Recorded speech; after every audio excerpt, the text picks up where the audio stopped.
Buenas noches, doctores, doctoras. A nombre de la Universidad Autónoma de Durango, les damos la bienvenida a estas jornadas acerca del COVID-19, donde vamos a tratar diferentes tópicos durante estos días.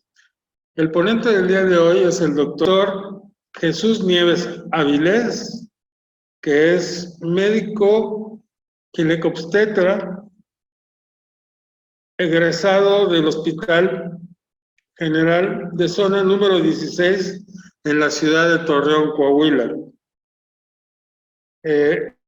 Estudió medicina en la Universidad Autónoma de Coahuila, en el campus Saltillo.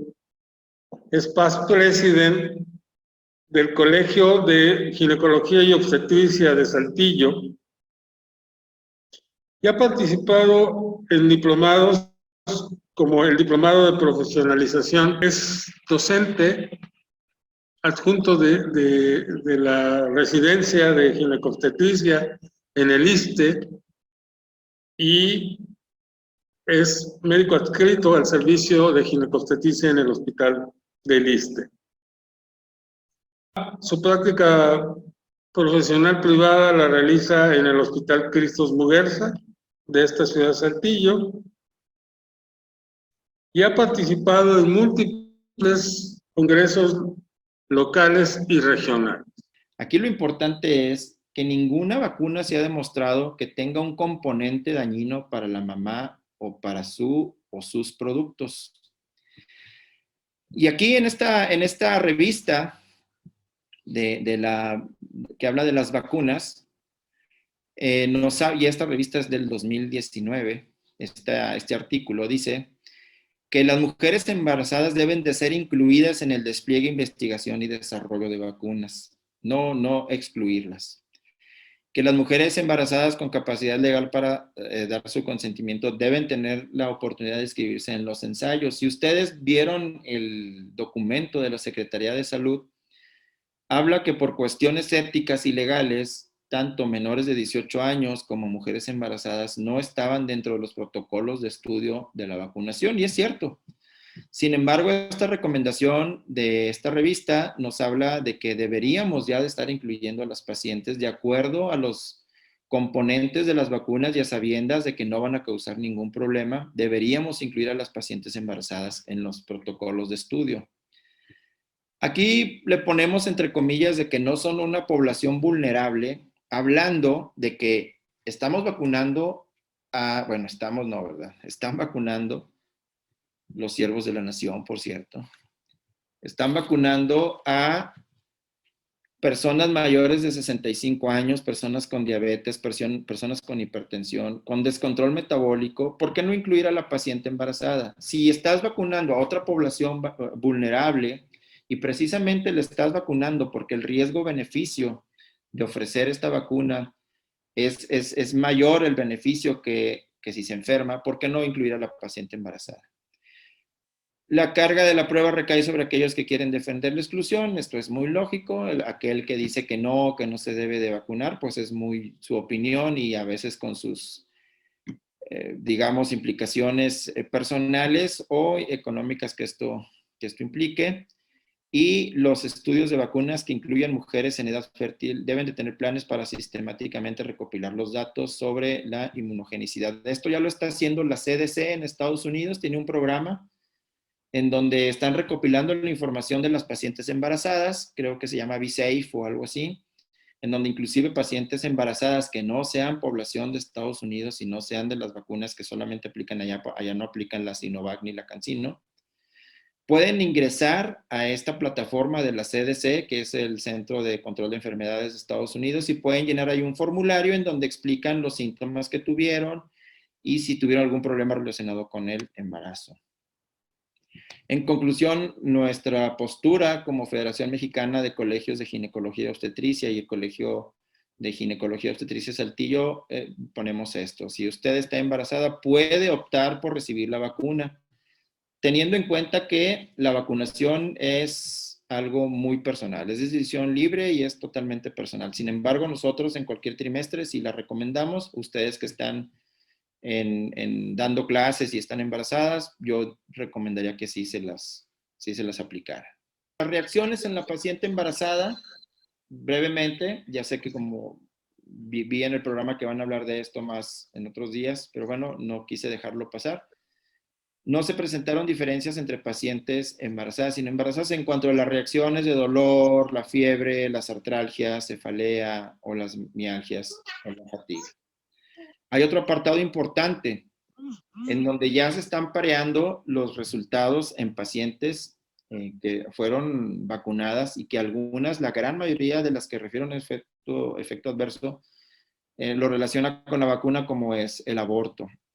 No se tiene un dato estadísticamente significativo para decir que efectivamente o hay una relación, una plausibilidad biológica, es decir, una relación directa con la vacuna en la pérdida, ya que la incidencia de aborto en pacientes en edad fértil, embarazadas y no embarazadas fue exactamente la misma con la vacuna. Están todavía los estudios, obviamente no podemos decir que las vacunas son inocuas en todas las pacientes.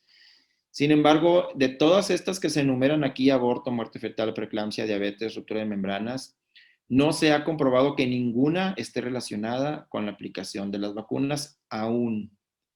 Hay que decirlo, no quiero yo retirar mi postura de que se deben de vacunar todas las pacientes embarazadas, pero sí hay que decirlo de que pudiese haber en algún caso excepcional algún efecto secundario o alguna reacción o alguna complicación.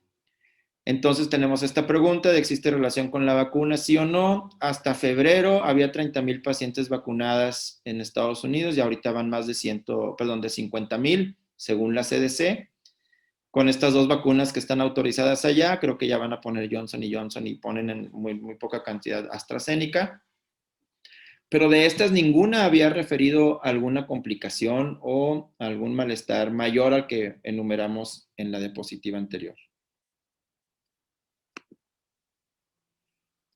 Bueno, de las pacientes embarazadas, entonces, ¿quién se debe de vacunar? Según el Colegio Americano de Ginecología y Obstetricia. Pues se deben de vacunar las pacientes que trabajan obviamente en el sector salud, las que tienen más de 35 años, las que tienen embarazo gemelar, las que tienen cáncer, las que tienen hipertensión, las que tienen enfermedad renal, es decir, los mismos factores de riesgo que la población en general. Obviamente aquí pues no vamos a tener una paciente embarazada de 65 años, pero sí que hay que vacunar a las pacientes de más de 35 años, embarazadas. Entonces, es importante tener esto en cuenta. La lista es muy clara y se mencionan, una paciente sana, 23 años, ¿puede no vacunarse? Que está en el segundo trimestre. Pues sí, puede no vacunarse definitivamente. Y más si a lo mejor es ama de casa, no se expone. Pero una paciente que es de 35 años y es médico de urgencias y está embarazada, pues obviamente que sí tiene que vacunarse, ¿no? Entonces, las pacientes embarazadas tienen que vacunarse, sí o sí, si fuera posible que se vacunaran todas, aunque sean las jovencitas de 19 años que eran corredoras, etcétera, que se vacunen. Bueno, y quise incluir esta cita de un escritor y filósofo, Jean-Jacques Rousseau, que me gusta mucho porque dice, qué grande y hermoso espectáculo es ver al hombre salir de la nada por sus propios esfuerzos, disipar por medio de las luces de su razón las tinieblas en las cuales la naturaleza lo tenía envuelto, elevarse por encima de sí mismo, lanzarse con las alas del espíritu hasta las regiones celestes, recorrer a pasos de gigante cual el sol la vasta extensión del universo. Y lo que es aún más grande y difícil, reconcentrarse en sí para estudiar y conocer su naturaleza, sus deberes y su fin. Se me hace muy bonito, muy bonita cita. Desgraciadamente no es así. De que el hombre, los seres humanos, las mujeres, los trabajadores, las profesionales de la salud, tenemos toda la ciencia ahí, tenemos todas las herramientas. Tenemos los artículos médicos, las bibliotecas digitales para demostrar la seguridad y el uso que debe de haber con el cubrebocas, del distanciamiento social, de la vacuna. Pero desgraciadamente caemos en chismes, en mentiras, en suposiciones yo creo que ese es el gran principal y mayor problema de por qué no hemos podido salir de la pandemia. Y bueno, ahí lo dejamos de tarea eso. Les agradezco mucho la invitación. Espero haberles ayudado en algo, ofrecido algo nuevo, sobre todo actual, no complicado. Ya hablarán más adelante de los tratamientos. Los ginecólogos no somos expertos en ventilación mecánica, los ginecólogos no somos expertos en manejos de anticoagulantes, los ginecólogos no somos expertos en tratamientos específicos en la unidad de cuidados intensivos. Para eso está el médico intensivista, el internista y el neumólogo. Pero sí que podemos formar un gran equipo resolviendo en su momento la patología obstétrica que se agrega aparte a la patología del COVID, como puede ser una hemorragia obstétrica, un desprendimiento de placenta, en estabilizar a la paciente si tiene una preeclampsia, para trabajar en equipo y después dejarle al experto que haga lo que sabe hacer. Muchas gracias por su plática. Creo que cubrió muchas de las dudas que muchos de nosotros tenemos. Y yo le quisiera hacer una pregunta a manera personal. Usted como ginecólogo sabe que entre más temprano se implante una morbilidad en la paciente embarazada, más daño va a recibir el producto. En el caso de la preeclampsia, bueno, pues entre más temprana sea, más retardo de crecimiento va a tener el producto. ¿Pasaría lo mismo con el COVID? Entre más temprana sea la instalación del cuadro, más efecto va a tener el producto. No, aquí tenemos muy poca evidencia en un daño real por el número de casos, pero no es como el virus del Zika u otros virus como la varicela o el herpes que sí pueden dañar al feto en las primeras semanas, que son de la 8 a la 16 las más delicadas cuando es la organogénesis. En cuanto al COVID, no hay una enfermedad demostrada en el feto por el virus. Al contrario, entre más temprano se presente la infección por COVID, más fácilmente va a salir la paciente del cuadro. Y en cuanto más tardío esté el embarazo en el tercer trimestre, después de las 27, 28 semanas, la que se complica es la mamá, obviamente, en consecuencia, pues indirectamente el feto. Pero no, aquí es al revés. Si la enfermedad se presenta a una edad gestacional 16, 13, 6, 8 semanas, el pronóstico tanto para la mamá como para el bebé son bastante buenos. Ya. No, pues muchas gracias, doctor. Y otra pregunta, ¿las comorbilidades se manifiestan igual que como en la población general? A pacientes diabéticas, hipertensas, con preeclampsia o eclampsia, tienen mayor riesgo y más posibilidades de muerte.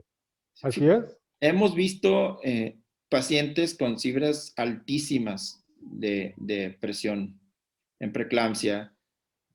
Estamos hablando de 200 con 120, cosa que realmente no habíamos visto tan frecuentemente antes. Antes, habíamos estado manejando pacientes con preeclampsia como toda la vida lo hemos hecho y como ha sido la primera causa de muerte en México desde hace muchos años que no hemos podido con ella ni en el mundo. Es tema todavía de múltiples congresos y reuniones. Pero sin duda que sí hemos visto que se agrava más la paciente, tal vez por la hipoxia y el feto igual, ¿no? En una restricción del crecimiento, perdón, o una preeclampsia se ponen más graves cuando están en conjunto con la infección del virus del SARS-CoV-2. ¿Cuáles son los efectos secundarios para el bebé que llega a sobrevivir o existe algún efecto secundario? La paciente que tiene infección, como les había comentado, la transmisión vertical es sumamente baja, entonces no hay algo demostrado que cuando nace el bebé con mamá con COVID, el bebé también va a tener COVID. Eso es realmente muy raro y muy bajo. Yo creo ahí que más bien habría que invitar a un neonatólogo para ver si el bebé estaba sano, la mamá con COVID y en el periodo de lactancia se enfermó el bebé, pues bueno, habría que ver cómo hacen este síndrome de respuesta inflamatoria sistémica que a veces es muy aparatoso, ¿no? No es que deje una secuela en el bebé porque la mamá tuvo COVID, porque realmente no hay una transmisión intrauterina del COVID.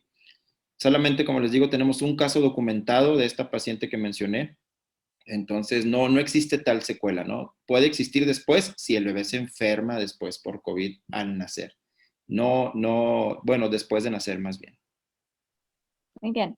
Preguntan también si ¿Debe elegirse cesárea o parto en caso de que se haya confirmado el diagnóstico? Es una pregunta muy buena. Hay una guía de práctica clínica que ya sacaron el colegio, la Federación de Colegios y la Iberoamerican Research Group, en donde sugieren en cada caso particular, si la paciente tiene datos clínicos muy leves o es prácticamente asintomática, aunque tenga su prueba positiva, puede tener parto siempre y cuando no tenga una patología agregada. Por ejemplo, si tiene un desprendimiento de placenta, una hipertensión que no se controla, obviamente optamos por controlar a la paciente, estabilizarla y después realizar el desembarazo por vía abdominal o cesárea.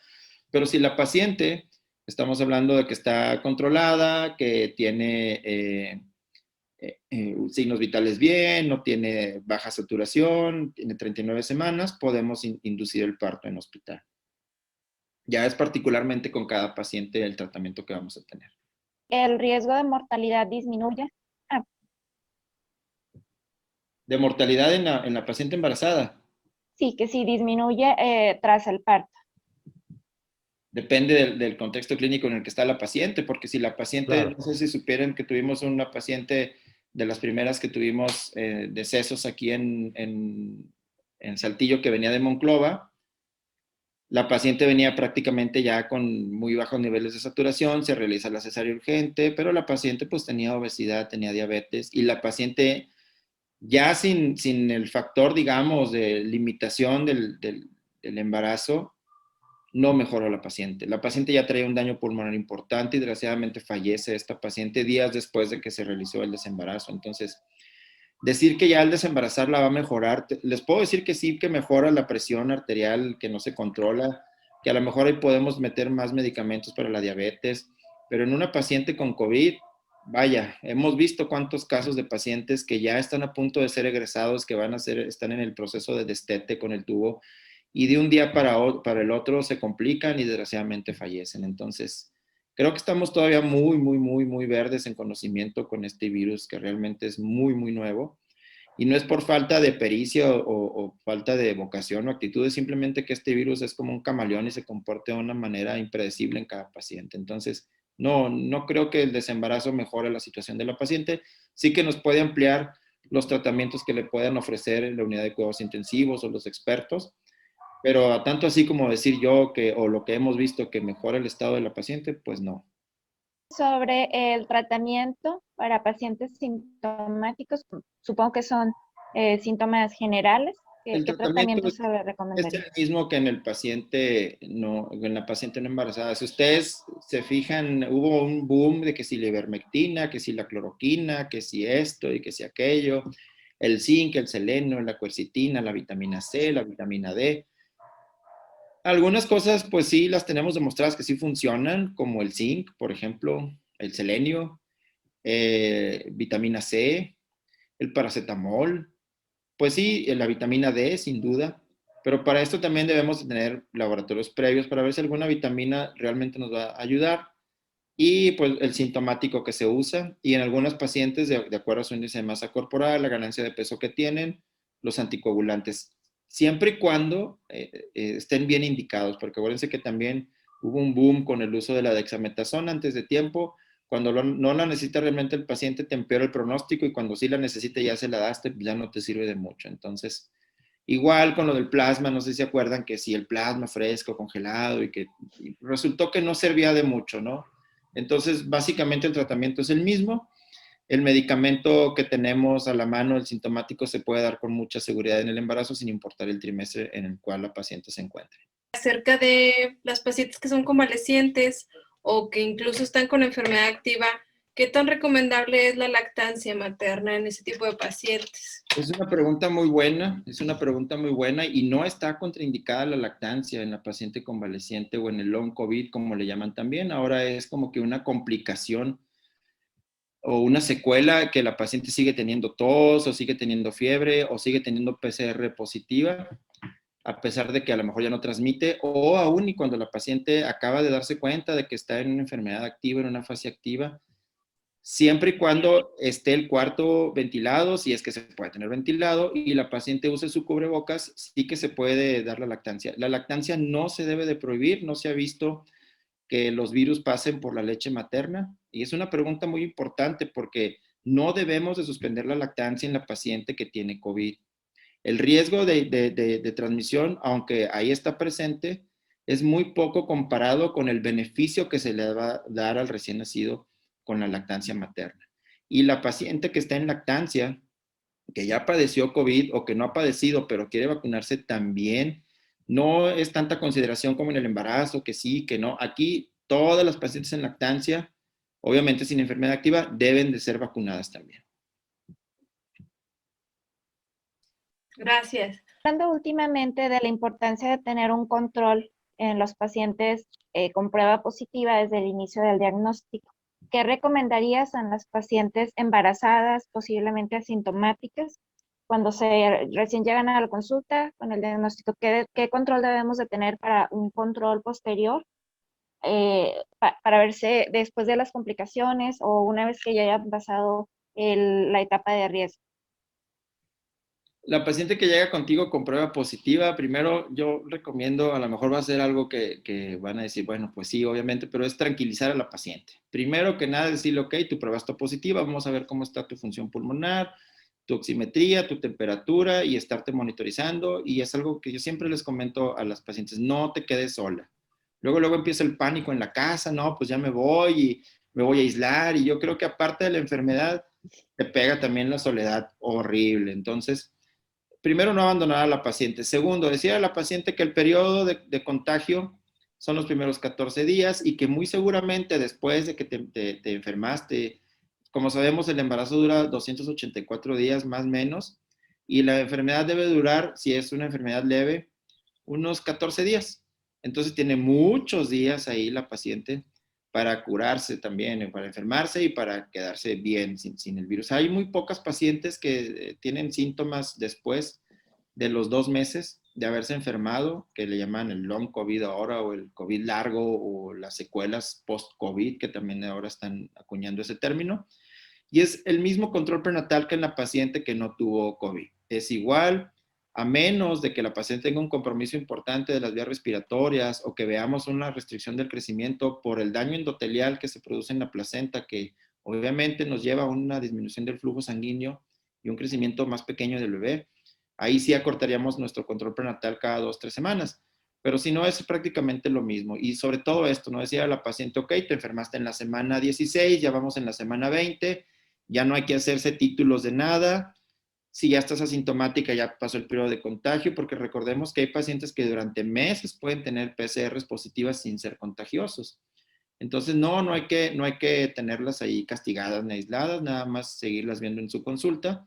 Y en el caso especial de cada paciente, si necesita ir a control con el neumólogo, pues la mandamos. Ahorita el único tratamiento real, útil en una paciente embarazada que tuvo COVID son los esteroides como antiinflamatorios y para la tos. No hay ningún otro tratamiento que nos ayude en este tipo de pacientes, pero también es cierto que la paciente se recupera y se recupera muy bien cuando la enfermedad es una enfermedad leve. Cuando es una enfermedad severa, ahí no nos ha tocado la oportunidad de verlas porque las severas que nos han tocado desgraciadamente han fallecido y no tengo ahorita algún caso que recuerde de una paciente embarazada intubada que después haya sido egresada y haya continuado con su embarazo. Esa sería, Lili, la respuesta. Nada más dar el seguimiento que se debe tener, tratamiento sintomático y el control ultrasonográfico y con el ginecólogo cada 2 o 3 semanas si hay datos de una hipertensión o de una restricción y si no, igual control mensual. Ahorita tengo yo una paciente embarazada que tuvo COVID, que estuvo hospitalizada, que tuvo una neumonía del 40%, no requirió de oxígeno, su esposo requirió de oxígeno casi intubado y todo, se enfermaron en el trabajo, trabajan en el mismo lugar.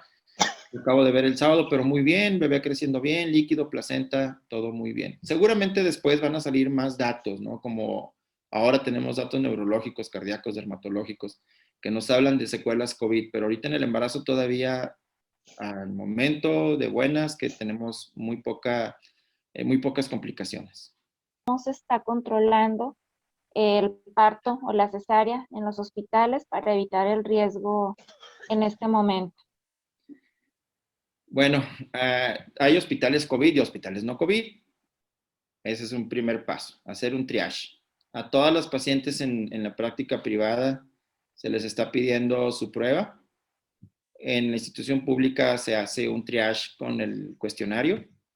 Después, si en el cuestionario hay un dato sospechoso, se les hace la prueba. En el momento en el que la paciente sale positiva, pues tienes que clasificarla de acuerdo a sus síntomas. Etapa 1, 2 y 3, ya saben que la 1 es la más leve, la 3 es la etapa pulmonar y la que va a la hipoxia, a la inflamación y a la fibrosis. Se tienen departamentos aislados, se tienen cuartos aislados, quirófanos especiales, equipos especiales COVID en los hospitales, equipos de protección personal, y no es que la paciente COVID vaya a la misma habitación que la paciente no COVID. Sí cada hospital tiene un protocolo de cuidados para estas pacientes. Es una pregunta repetitiva también con nosotros en la consulta particular, porque nos dicen, oye, doctor, no es que no quiero ir al X institución pública, porque qué tal si hay alguien con COVID.